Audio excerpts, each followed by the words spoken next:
Fala pessoal, beleza? Eu sou o Fábio, sejam muito bem-vindos ao canal de Resenhas dos Perdidos no Tempo, onde a gente bate papo e troca ideias sobre quadrinhos RPG e assuntos relacionados. Então, se liga aí que a resenha de hoje já vai começar e o nosso assunto vai ser RPG.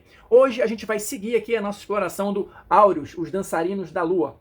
Mais um RPG nacional que a gente está tendo o prazer de destrinchar aqui no canal, explorar capítulo a capítulo, né, falando de sistema, falando de cenário, né? E o Áureos é um RPG super interessante que vai misturar aí um cenário de Brasil colonial fantástico com elementos de capoeira, com a questão dos orixás, tudo sempre de uma maneira respeitosa e ao mesmo tempo lúdica, né, como o próprio autor falou, eu comentei num dos primeiros vídeos, para tentar trazer mais informação e desmistificar algumas coisas, beleza? Então assim, se você está chegando agora, fique tranquilo que eu vou deixar aqui no card a nossa playlist exclusiva do Áureos para você acompanhar a série desde o início, ou se você perdeu algum vídeo, quiser refrescar a memória antes da gente seguir viagem.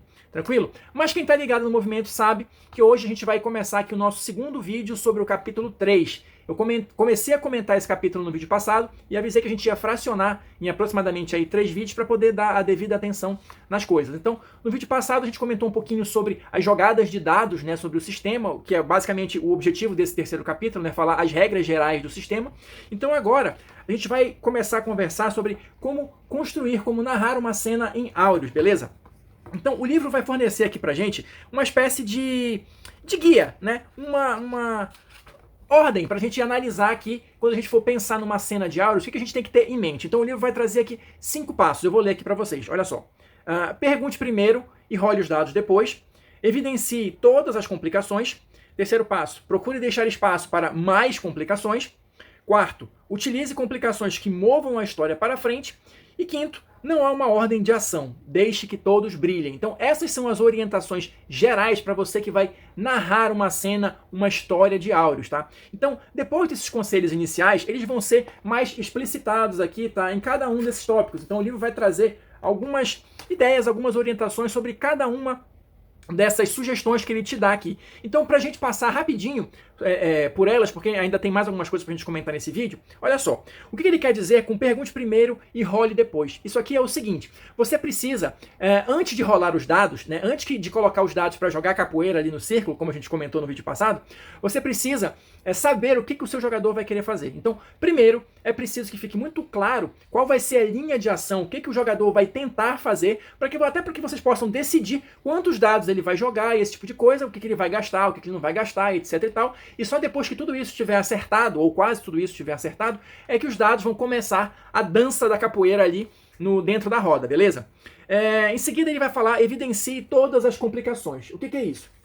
Não esconda nada dos jogadores, seu mestre safadinho. Não, é o seguinte, não tem porquê você esconder informações dos seus jogadores, tá? Eles têm direito de saber tudo que eles estão enfrentando ali, até para eles poderem decidir o curso de ação. O que não quer dizer que você não pode ter uma carta na manga aqui e ali, tá? É justamente o que ele vai tratar na próxima orientação aqui, que é o sempre deixe espaço para mais complicações. Ou seja, quando você está imaginando uma cena, você sempre precisa pensar à frente, vamos colocar dessa maneira. Você vai ter alguma coisa ali que está à primeira vista dos jogadores, que é o que eles vão ter acesso a todas as informações, como a gente comentou ainda agora, mas obviamente, e o desejo de todos é que eles consigam suplantar esse primeiro obstáculo, mas o que acontece depois? Né? Eles vão derrotar os inimigos, os oponentes que estão ali naquela sala, por exemplo, mas tem uma porta, e atrás dessa porta, o que tem? Pode ser uma nova complicação.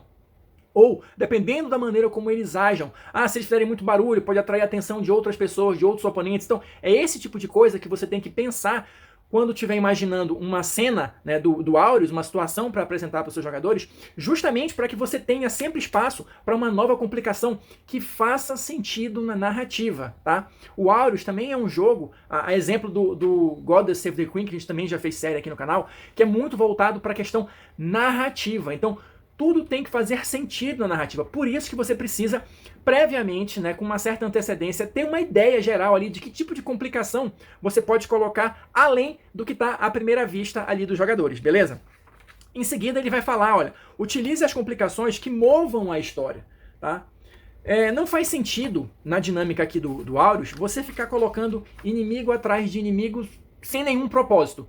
Né? Você vai enfrentar uma leva de inimigos, depois outra leva, depois uma onça pintada, depois um boitatá. Mas qual é o objetivo disso tudo? Né? Que história, que narrativa essa sucessão de conflitos vai trazer? Isso você precisa pensar. O jogo ele é feito para ser construído, uma narrativa entre você e os seus jogadores, e a história tem que ter um sentido, tem que ter um objetivo. Se for enfrentar inimigo após inimigo sem nenhum propósito, pode até ser divertido para quem gosta de jogar dados, mas não é o tipo de história que o Aurus se pretende a contar, não é o tipo de experiência que ele quer que os jogadores tenham, né? Então tenha sempre isso em mente. E por fim, não há uma ordem de ação, desde que todos brilhem. Só aproveitar aqui para mostrar um pouquinho da ilustração do Aurus, eu acho esse livro muito bonito, então vira e mexe eu vou parar aqui para vocês olharem um pouquinho as ilustrações, beleza? Então olha só, o Aurus ele não tem um sistema de iniciativa, tá? Não tem uma jogada de iniciativa. Então como é que a gente decide quem age primeiro? O que fizer sentido na narrativa. Ou o primeiro que se apresentar ali para a ação é ele. Né? Então, assim, o objetivo do jogo é que as coisas sejam o mais fluidas possível. Então, se você apresenta ali a cena e algum dos jogadores já começa, não, eu vou fazer tal coisa, eu vou agir primeiro, eu vou fazer não sei o quê, a iniciativa é dele. Né? Mas você, enquanto narrador, precisa estar atento também para não deixar ninguém de lado. Por isso que ele faz a ressalva aqui, desde que todos brilhem. Então, se tem sempre alguém que pula primeiro para agir, de repente pode ser interessante você alternar. Ou você combinar com o grupo e a cada cena um vai agir primeiro e aí vai rodando para todo mundo ter uma chance de começar a ação e se sentir mais integrado no jogo. Enfim, isso é só uma sugestão. Você precisa conversar isso com o seu grupo, você precisa conhecer o seu grupo, né, e apresentar essa situação para eles, para que eles estejam cientes. E ou vocês criam uma regrinha ali para vocês, que funcione entre vocês, ou vai ser mesmo na base do quem gritar primeiro, fui eu. Né? Então, o importante é manter os dados rolando e o jogo seguindo, beleza? E por falar em seguindo, vamos seguir adiante aqui no nosso capítulo e vamos comentar uma coisa que é muito importante, uma mecânica bastante importante do jogo, que são os búzios, tá? O que seriam os búzios? Segundo aqui o cenário, né, segundo aqui o lore do Aurus, os búzios eles vão representar a conexão entre o áureo e o seu orixá patrono, vamos chamar assim, né? O orixá que protege ele. E também vai representar a influência que este áureo tem perante ao seu povo, junto à sua comunidade. Isso vai ser abordado numa mecânica específica que a gente vai comentar daqui a pouco, tá? E os búzios, em termos de jogo, eles são efetivamente isso. Marcadores, qualquer tipo de marcador. Búzios, se você tiver aí moeda, grãozinho de feijão, qualquer coisa que sirva para marcar, tá? Porque isso aí vai ser usado mecanicamente no jogo, tá? Mas antes da gente chegar nessa parte do uso mecânico, como é que funciona para você ganhar búzios durante o jogo? Quantos búzios eu tenho? Como é que eu vou usar isso aí? Como é que funciona essa parte? Bom, o livro diz o seguinte, tem duas formas do seu personagem ganhar búzios durante o jogo, tá? Uma opcional e uma que efetivamente faz parte do sistema. A maneira oficial, vamos chamar assim, é a seguinte: toda vez que o seu personagem falhar, é isso mesmo, falhar num teste, ele vai ganhar um búzios, tá? Essa é a regra oficial. Sempre que o seu personagem falhar num teste, você ganha um búzio.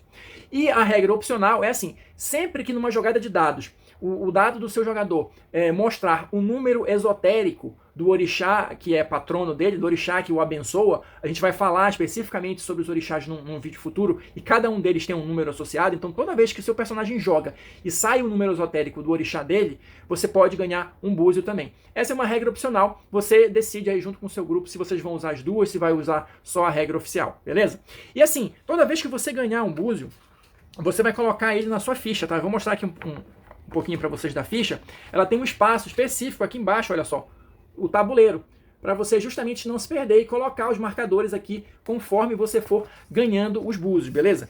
Então tá, a gente já sabe como é que vai usar, como é que vai ganhar os búzios, onde é que eu vou colocar eles na ficha e tal, mas como é que eu uso? Como vai ser, em termos de regra, o uso dos búzios no sistema de áureos?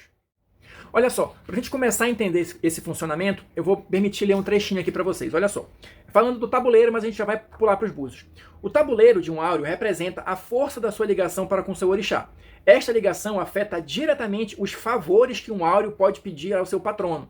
Ou seja, quanto mais búzios houver no seu tabuleiro, mais forte é essa ligação.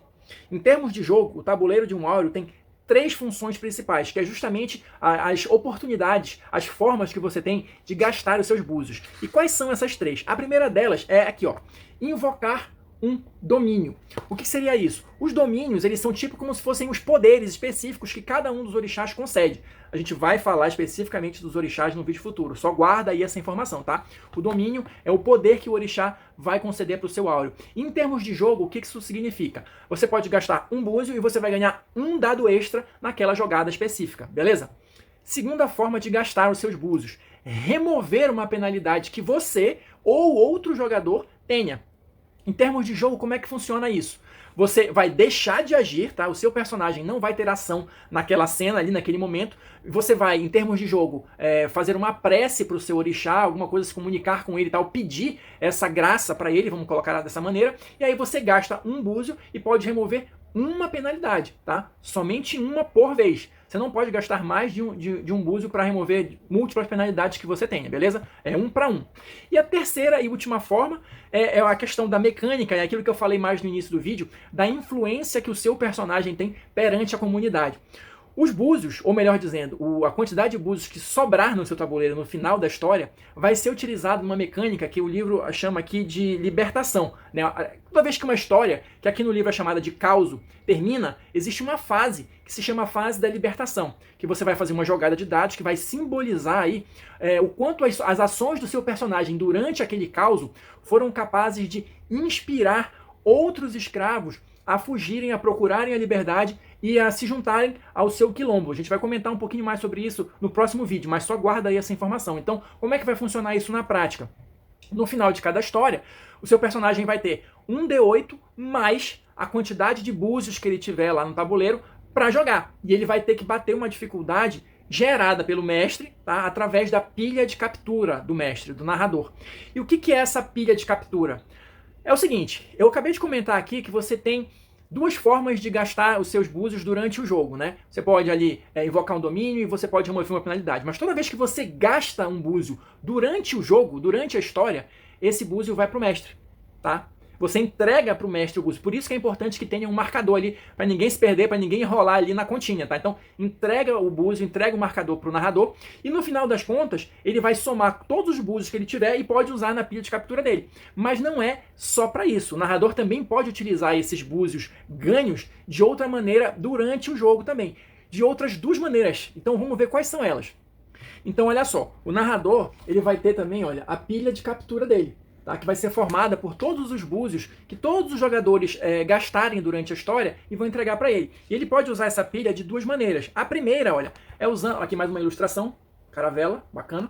A primeira maneira é justamente, olha só, para gerar complicações adicionais. Lembra que eu falei ainda agorinha que uma das funções que você tinha que ter em mente para criar uma cena de áureos era justamente deixar espaço para complicações adicionais? Só que essas complicações adicionais elas não vêm de graça. Se você quiser impor mais uma dificuldade ali, mais uma complicação para os seus jogadores, você gasta um búzio. Tá? Então, assim, acaba sendo meio que um jogo de estratégia, tanto por parte dos jogadores quanto por parte do narrador, de você saber de fato quando é estritamente necessário que você gaste aquele búzio. Porque para o jogador, ele vai ser benéfico no final, na fase da libertação, e para o narrador também. Porque quanto mais búzios ele tiver no final da história, no final do caos, mais dados ele vai ter para jogar para aumentar a dificuldade dos jogadores na fase da libertação. Que é exatamente a segunda forma que ele, narrador, tem de usar os búzios. Olha, é justamente na questão da captura. Essa jogada de libertação que eu estou comentando aqui, ela funciona do mesmo jeito que a jogada básica que eu falei no vídeo passado. Ou seja, o narrador ele vai pegar os dados que ele tiver na pilha de captura e vai jogar para gerar a dificuldade que o jogador vai precisar bater. E o jogador, por sua vez, vai pegar o seu D8 mais a quantidade de búzios que ele tiver para jogar e tentar bater a dificuldade do narrador, beleza? Então, é mais ou menos isso assim que funciona. Espero que tenha dado para vocês terem uma ideia geral, assim, uma noção geral de como é que as coisas funcionam. Mas me parece um sistema bem interessante, bem lúdico, né? Eu acho que deve rolar situações interessantes ali na mesa de você, porque também se aplica aqui aquela questão da regra da roda de capoeira, tá? Mesmo na fase da libertação. Então, sempre vai ter aquela manha de você tentar tirar o dado do mestre de dentro da roda e esse tipo de coisa, beleza?